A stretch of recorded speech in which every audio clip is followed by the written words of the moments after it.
Program Fayiro ku Mmeeza ku Bukedde TV tubalamusaako nnyo. Twebaza nnyo okwagala programu eno n'okugigoberera. Ate twagala okubeetondera kubanga olumu babeerawo enkyukakyuka wabaawo okutaataaganyizibwa kungi era twagala okubategeeza nti okuva olwaleero programu eno Fayiro ku Mmeeza yakutuusibwangako buli lwa Sande ssaawa 5:30 ez'ekiro. Ze Richard Kayiira Ssaalongo. Wiiki ewedde twatunuulira emboozi ey'ennaku ey'abaana ababiri abattibwa mu kiro kimu ba Luganda babattira luuyi lw'Ekyankwanzi. Naye nga tetunaba kulaga kitundu kyakubiri twagala tusooke tukulage ku mawulire ag'essanyu eri abazadde oluvannyuma lw'omusango Fayiro gye twakolako emukuzo okuggusibwa omwana Suubi eyasaddaakibwa e Luweero Butuntumula. Omusango ogwo gwawunzikiddwa era omusajja Spirito Kisekwa abadde omutwe omukulu mu musango guno n'aweebwa ekibonerezo kya kusibwa mayisa. Yeefudde alinnyiddwako emmandwa nga bamutyemulidde ekibonerezo ekyo. Tusooke tukulage ebyabadde mu kkooti.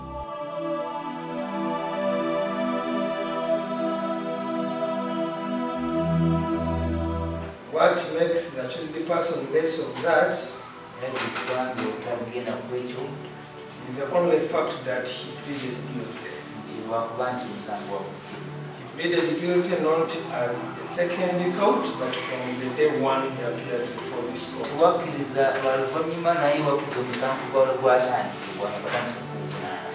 That bears him from the passing of the death sentence. The second alternative I have is to imprison you. The only alternative remaining before me deserving you is to have you imprisoned for the rest of your natural life. Not life imprisonment. I have imprisoned you for the rest of your natural life. Fayiro y'okutemulwa kwa Sylivia Suubi wamu ne mwannyina Canaan na Nkunda eyasimattukira awatono twagitandikako mu Desemba wa 2016. Era oluvannyuma lw'okugoberera Fayiro eno ekitongole ekiramuzi ne kissaawo olwa Meeyi 18 omwaka guno okutandika okuwulira omusango guno.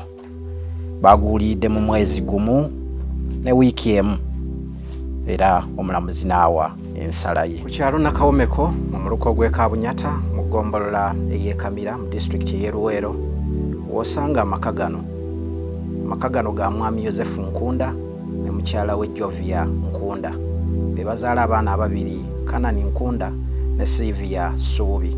Omwana omuwala Sylivia Suubi yasaddaakibwa ate omulenzi Canaan ne bamutema ku bulago bwe yali agezaako okutaasa mwannyina ku batemu bano abaali bamusaddaaka.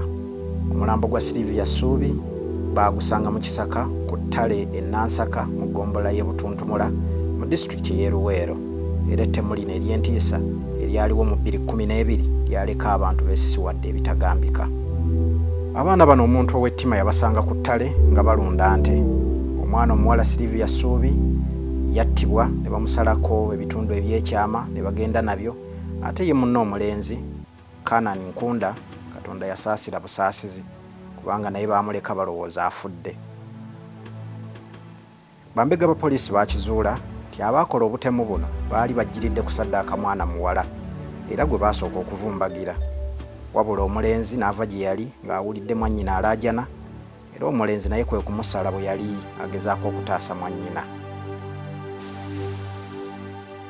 Maama w'abaana bano Jovia Nkunda buli lwajjukira ekikolwa kino ekyatuuka ku baana be amaziga gamuyitamu ng'era bw'omulaba.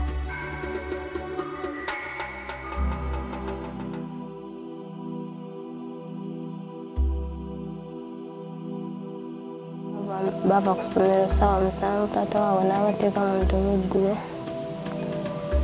N'agendako okubaanya emmere katono mu kyalo awo. Awo omutemu yafubuutukireyo n'abasanga mu kisenyi nga balunda n'abatiisatiisa n'abayingiza mu kisaka. Bwe yabayingiza mu kisaka n'abatta. Bwe yalaba nga bujjawo mu kasenyi abutuusiza mu kabirabira n'agamba mutuule amangu. Bwe bamala okutuula bwe bamuteeka mu ntobo eggulo. N'agenda n'afubuutukireyo n'abasanga mu kisenyi nga balunda n'abatiisatiisa n'abayingiza mu kisaka. Bwe yalaba nga bujjawo mu kasenyi abutuusiza mu kabirabira n'agamba mutuule amangu. akalenzi nikamutunuulira nikagaana okutuula agamba nkugambye okutuula kayakawalako nikatuula agamba nkugambye okutuula n'ogaana kyava mukwata bw'ati ate omulenzi n'atuula nga awo yamanya nti kati abafunzizza teri amulaba kati yasooka ono omulenzi.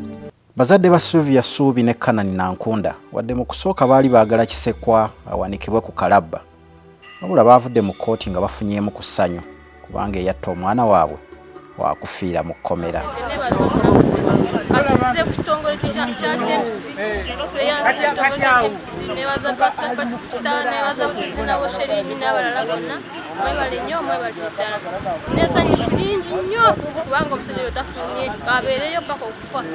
Kinsanyusiza wakati w'omulamuzi ensala gyasazeemu omusango ensanyusiza twali tusaba omusajja oyo bamutebusi genze n'agamba nti okusinziira bw'ataatawanya kooti yajja n'akkiriza kaakati omulamuzi n'amugamba nti nkusibye obulamu bwo bwonna bwonna era kyenkana kufa kati awo nkunze mu mutima gwange n'omulala naye n'omulala n'awulira ekyo ajja kutya okuddamu okubonyabonya abaana. Omulamuzi Yasin Nyanzi mu kkooti enkulu e Nakasongola yasigamye nnyo ku bujulizi bwa Canaan na Nkunda omwana oyo eyasimattuka bwe yali alunda ente ne mwannyina Suubi ne balumbibwa ekisajja oluvannyuma ekyategeerekeka ti kyeki Kisekwa.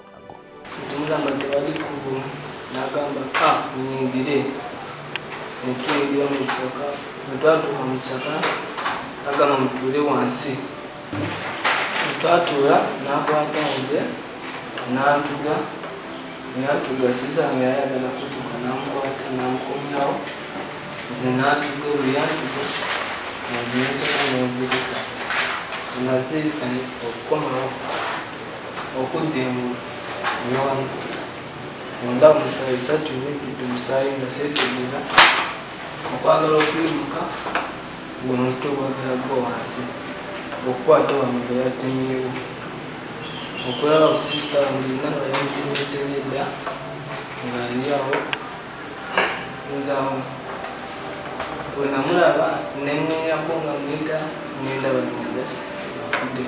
Mu bujulizi bw'omwana yategeezezza nti Kisekwa bwe yabasanga yabakaayuukira nti baliisizza ennimiro. Baasooka kwegaana kubeera baali tebaliisizza nnimiro wabula yabawalaawala okubatuusa mu kisaka ng'aboolekeza ennimiro z'agamba ze baali baliisizza. Peter Sewakiryanga akulira Champs Child Care Ministries ababadde bagoberera omusango guno agamba nti buno buwanguzi bunene mu kulwanyisa ekisaddaaka baana. Kyokka ekikyabennyamiza kiri kimu y'engeri y'obujulizi ku bantu abalala abana abagambibwa okwenyigira mu kutta Sylivia Suubi gye bwakwatibwamu okukkakkana ng'abaabana bayimbuddwa. Okusinziira ku bantu abakoonebwako ku musango guno gwa Canaan ne Suubi ogw'Eweero baali bataano.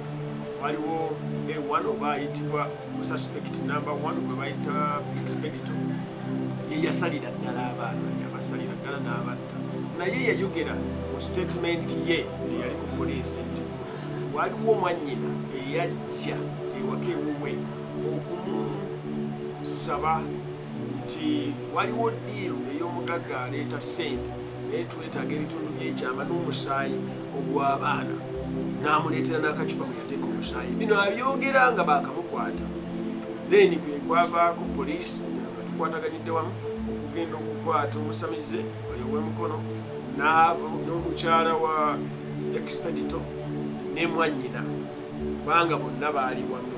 Of course bo beegaana naye nga okusinziira ku muwaabi wa gavumenti bwe yatunuulira omusango oba poliisi kasita yamanya nti ono yakkiriza omusango investigations ne bazivaako nga balowooza nti confession oba okukkiriza omusango kimala okuwumiriza bano abalala abaali mu musango naye bwe tugenda mu investigations because tekimala omwami wa gavumenti yagaa tetusobola kulinayinga ku information y'ono suspect yakkiriza omusango okuprosecutinga abalala waliwo obutagoberera investigations ezo zimalayo ezicolaborating abantu bennyini abakwatira example bandi badde bafuna phone printouts bandi badde bagenda bakola search balaba kiki ekikwataganya ono omusamize n'abana abalala abagatta musango naawa amagezi nti basooke babate